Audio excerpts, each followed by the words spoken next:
आपको हमारा वीडियो कैसा लगा हमें कमेंट में जरूर बताएं और वीडियो को लाइक और शेयर जरूर करें। भगवान कृष्ण का जीवन मनोरंजक कहानियों से भरा हुआ है।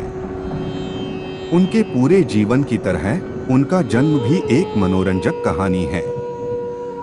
तो आओ बच्चों, आपको सुनाते हैं श्री कृष्ण के जन्म से जुड़ी कहानी।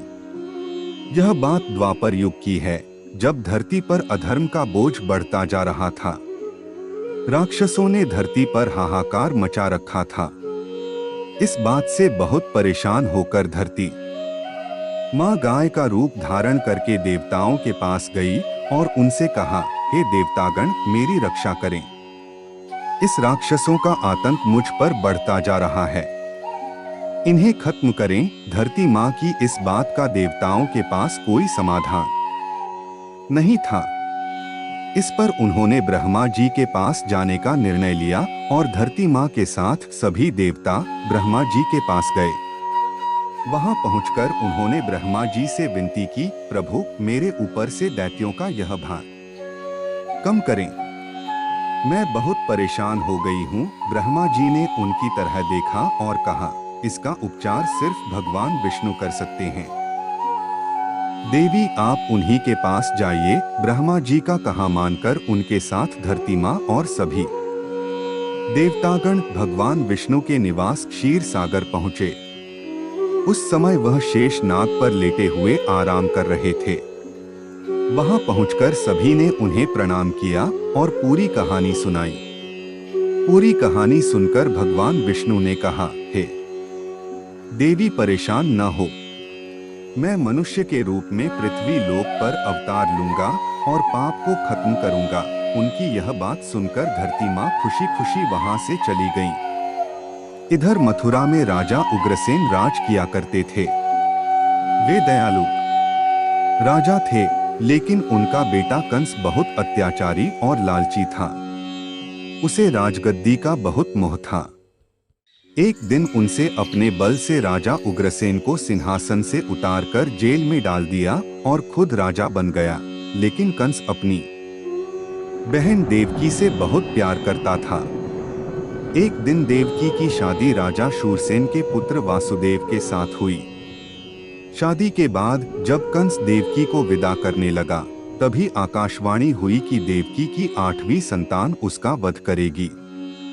इतना सुनते ही कंस के पैरों तले से जमीन खिसक गई और उसने देवकी और वासुदेव को जेल में डाल दिया। इसके बाद वह सोचने लगा कि देवकी की 8 संतानों में से कौन से नंबर का पुत्र मेरा वध करेगा। इस असमंजस के कारण उसने देवकी की सभी संतानों को मारने का निर्णय लिया। एक एक करके उसने देवकी की 6 संतानों को एक चट्टान पर पटक कर मार डाला। भगवान विष्णु की योजना के अनुसार शेषनाग देवकी की 7वीं संतान के रूप में जन्म लेने वाले थे। जब देवकी 7वीं संतान से गर्भवती थीं, तो देवताओं और भगवान ने तरकीब से उनका गर्भपात करवा दिया। साथ ही उस संतान को वासुदेव की पहली पत्नी रोहिणी के गर्भ में पहुंचा दिया गया था। बाद में इस संतान को श्री कृष्ण के बड़े भाई बलराम के रूप में जाना गया। इसके बाद भाद्रपद के कृष्ण पक्ष की अष्टमी को रोहिणी नक्षत्र में देवकी की 8वीं संतान ने जन्म लिया। उसके जन्म लेते ही सारे सैनिक अपने आप सो गए। देवकी और वासुदेव की हथकड़ियां खुल गई और जेल के दरवाजे भी अपने आप खुल गए। उन दोनों को कुछ समझ नहीं आ रहा था और तभी आकाशवाणी हुई कि इस पुत्र को गोकुल में नंद बाबा के यहाँ छोड़ आओ। उन्होंने ठीक वैसा ही किया। उन्होंने टोकरी में श्री कृष्ण को लेटाया और यमुना नदी के पार गोकुल में छोड़कर आ गए और वहां पालने में सोई बेटी को अपने साथ जेल में ले आए। वासुदेव के वापस आने के बाद सब कुछ पहले जैसा हो गया। हथकड़ियां और जेल के दरवाजे वापस लग गए और पहरेदार होश में आ गए। होश में आते ही सैनिकों ने देवकी की 8वीं संतान की खबर जाकर कंस को दे दी।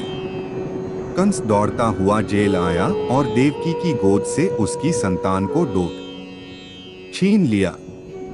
इसके बाद जैसे ही कंस ने उसे मारने के लिए हाथ उठाया, वह उसके हाथ से छूटकर हवा में उड़ गई और बोली, दुष्ट कंस, मैं योगमाया हूँ।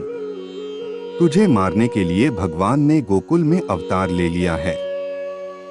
अब तेरा अंत निश्चित है। इसके बाद श्री कृष्ण को मारने के लिए कंस ने कई राक्षसों को गोकुल भेजा, लेकिन कोई उनका बाल भी बांका नहीं कर पाया। अंत में उन्होंने कंस का संहार किया और मथुरा को उसके आतंक से आजादी दिलाई।